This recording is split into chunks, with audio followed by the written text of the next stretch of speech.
Olá, telespectadores da TV da Transparência. Iniciando esse segundo bloco de notícias desta sexta-feira, iniciamos com as manchetes do Senado Federal. A Semana do Dia da Mulher no Senado teve homenagens e debates sobre violência. 3 em cada 10 mulheres no Brasil já foram vítimas de violência doméstica. Além disso, a cada 100 brasileiras, 75 afirmam conhecer um pouco ou nada da Lei Maria da Penha. Marco legal que busca coibir a violência doméstica e familiar contra as mulheres. Os dados divulgados pelo Data Senado, Instituto de Pesquisa da Casa Legislativa, em novembro de 2023, alimentam discussões na Semana do Dia Internacional da Mulher, que é comemorado hoje, dia 8 de março. A Procuradora Especial da Mulher no Senado, a senadora Zenaide Maia, participou de debates e sessões sobre o tema durante esta semana. Em entrevista à Agência Senado, ela afirmou que a violência contra a mulher possui raízes na falta de acesso à informação e de ascensão à vida pública.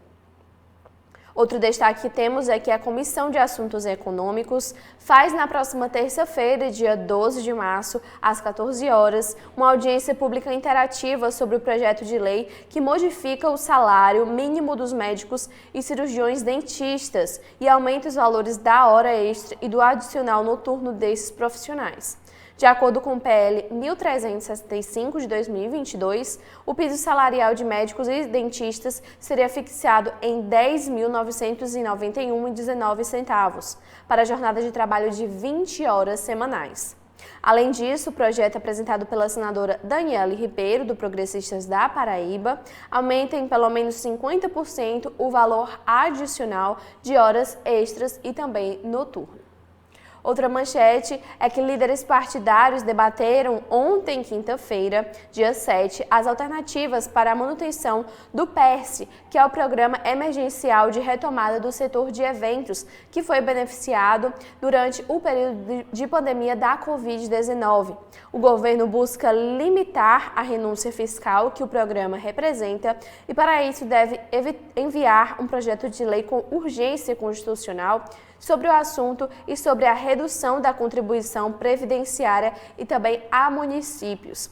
Os dois temas foram tratados na MP 1202 de 2023, que põe fim ao incentivo fiscal, retomando de forma gradativa, a partir do próximo mês, abril, a tributação sobre as empresas de eventos, além de retomar a alíquota de 20% para a contribuição previdenciária dos municípios. Vamos ouvir o que falou após a reunião de líderes o senador Rogério Marinho. Olha, a reunião ela fez uma avaliação do que ocorreu na semana passada. O presidente falou sobre a questão do Código Eleitoral, sobre o Código Civil, que está havendo uma repaginação. Nós colocamos a nossa preocupação com termos acesso ao teor dos dois documentos, que foram falados, mas não verbalizados, mas não foram disponibilizados. O presidente falou também sobre uma programação para o Dia das Mulheres e nós trouxemos algumas pautas que nós achamos importantes do lado da oposição. O governo anunciou, através do líder Jacques Wagner, que coloca como prioridade a questão da reoneração e a transição energética, a questão da MP que deve ser desconsiderada ou colocada fora de legalidade, ser retirada, e o governo deve apresentar por PL um projeto de reoneração. Nós perguntamos a respeito, e também um PL sobre o PERSE, nós perguntamos a respeito da questão dos municípios, que é a questão da previdência dos municípios, e nós temos a questão da noventena, porque no dia 1º de abril, a legislação que foi aprovada no ano anterior, ela deixa de ter vigência se esse artigo da MP não for desconsiderado. Então, o líder Jacques Wagner se comprometeu em até a última semana de março ter uma solução em relação a esse tema da diminuição da alíquota dos municípios, da Previdência. E nós levamos para ele a nossa preocupação com o fato de que o senador Paim não está votando na CAIS, o projeto que trata do direito de oposição na contribuição assistencial. Pedimos a mediação do presidente, do líder do governo, do líder do PT, para que isso aconteça na próxima semana, para levantarmos a nossa obstrução. Colocamos também a nossa preocupação com a questão da PEC, que trata da reiteração da constitucionalidade do artigo 28, né, na questão da criminalização das drogas, tanto no uso como no tráfico. A nossa preocupação com os votos que já foram publicizados, inclusive com a dosimetria, né, que está sendo colocada para uso do entorpecente, da maconha, onde o voto majoritário é em torno de 60 gramas, o que os especialistas falam em mais de 200 cigarros de maconha. Isso significa, na opinião de todos nós aqui, uma porta aberta, né, para a liberação efetiva da droga e a desagregação social que isso vai resultar. Então nós tiramos aqui uma resolução de que na próxima semana, na quarta-feira, de fato, o senador Efraim estava presente, que é o relator, vai ser votado na Comissão de Constituição e Justiça a PEC que trata justamente da criminalização, né, e da reiteração da constitucionalidade do artigo 28, né, sem que isso da nossa parte signifique nenhum desapreço à conduta da ação do Supremo Tribunal Federal, mas uma afirmação de que a sociedade representada pelo Senado da República e certamente convalidada pela Câmara dos Deputados, né, pensa diferente do que está sendo decidido, né, até agora pelo STF. Vamos aguardar a conclusão do julgamento, mas está 5-3 a favor da descriminalização. Eu acho que esses foram os temas principais que foram elencados aí na reunião.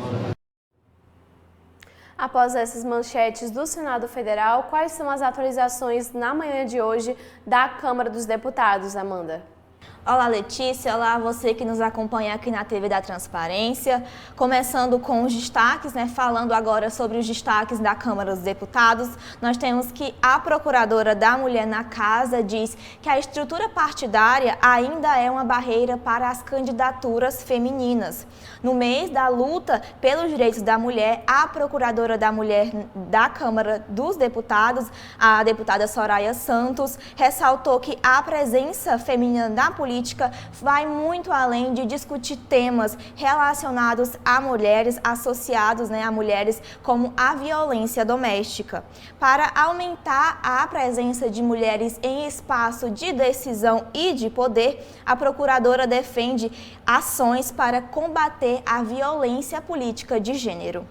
Esse tipo de violência se manifesta quando uma mulher, por exemplo, uma candidata, é xingada ou atacada nas redes sociais, passando por um desmerecimento das funções que ela exerce e até mesmo pode chegar ao assassinato dessa candidata. Um outro destaque, ainda nessa questão do Dia Internacional da Mulher, nós temos que a bancada feminina da Câmara aprovou 61 projetos de lei desde o início dos trabalhos legislativos, né, em 2023, e desses projetos nós temos que 43 já viraram lei. A produção segue um ritmo bem mais acelerado do que na legislatura anterior, ou seja, do período aí que estavam em mandatos entre 2019 e 2022, quando foram votados ao longo de toda a legislatura 200 propostas, e das quais apenas 78 viraram leis, né? Leis em relação aos temas ligados à mulher. Entre os principais destaques está a lei que permite salários iguais entre homens e mulheres no desempenho da mesma função, em vigor desde julho. Em recente reunião com a bancada feminina, a ministra das Mulheres, Sidão Gonçalves, anunciou uma nova legislação brasileira que será destaque em futura reunião da Comissão da ONU sobre a situação da mulher. Ainda temos que pesquisadoras, na verdade, da OCDE, apontam que há uma importância de se considerar questões de gênero na economia. 3 pesquisadoras estrangeiras, representantes da Organização para a Cooperação e o Desenvolvimento Econômico, a OCDE, afirmaram à bancada feminina da Câmara que a igualdade de oportunidades para homens e mulheres é uma grande ferramenta para se chegar à prosperidade econômica. O encontro com as parlamentares, que aconteceu, como eu disse, na Câmara dos Deputados, discutiu a importância de se levar em consideração o recorte de gênero quando se for feito a elaboração do orçamento do país. E também temos que 2 comissões na Câmara dos Deputados devem eleger seus presidentes na próxima semana. Na terça-feira, dia 12, será a vez da Comissão da Amazônia e da Comissão dos Povos Originários e Tradicionais. O colegiado marcou reunião sobre o tema, para as 2 da tarde no plenário 12, e no dia seguinte, na quarta-feira, dia 13, será a vez da Comissão de Integração Nacional e Desenvolvimento Regional, que se reunirá às 10 da manhã no plenário 15. Bom, e são esses os destaques da Câmara Federal. Quais são as atualizações do TSE, Letícia? Bom, Amanda, o Tribunal Superior Eleitoral celebra este 8 de março com uma composição histórica e atual na Corte Eleitoral Brasileira. São compostas na Corte Brasileira agora 4 mulheres, 2 delas sendo negras. Integra atualmente o tribunal a vice-presidente Carmen Lúcia, a ministra ocupante de uma das cadeiras destinadas ao Supremo Tribunal Federal, o STF, e que em junho próximo assumirá pela 2ª vez a presidência do TSE e comandará também pela 2ª vez uma eleição municipal, a que ocorrerá em outubro próximo. Também temos que o acesso ao Filia, o aplicativo do Tribunal Superior Eleitoral, será facilitado em razão do aumento de filiações durante a janela partidária. O ministro Alexandre de Moraes, presidente do TSE, suspendeu o uso do e-título para acesso ao sistema de filiação partidária. Durante o período da janela, que vai do dia 7 de março, começou ontem, e vai até o dia 5 de abril. A medida torna mais fácil e rápido o processo de filiação partidária em virtude do grande aumento de filiações neste período de mais ou menos um mês. O assunto foi tratado em reunião do ministro Alexandre, realizado ontem, dia 7, com diversos presidentes de partidos políticos que demonstraram preocupação com a adaptação ao novo sistema.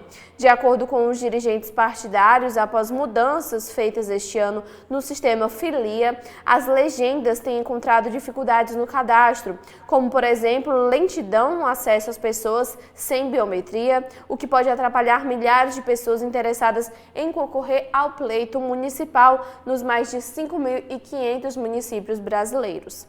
Também temos que página do Tribunal traz contribuições da sociedade para as normas das eleições 2024.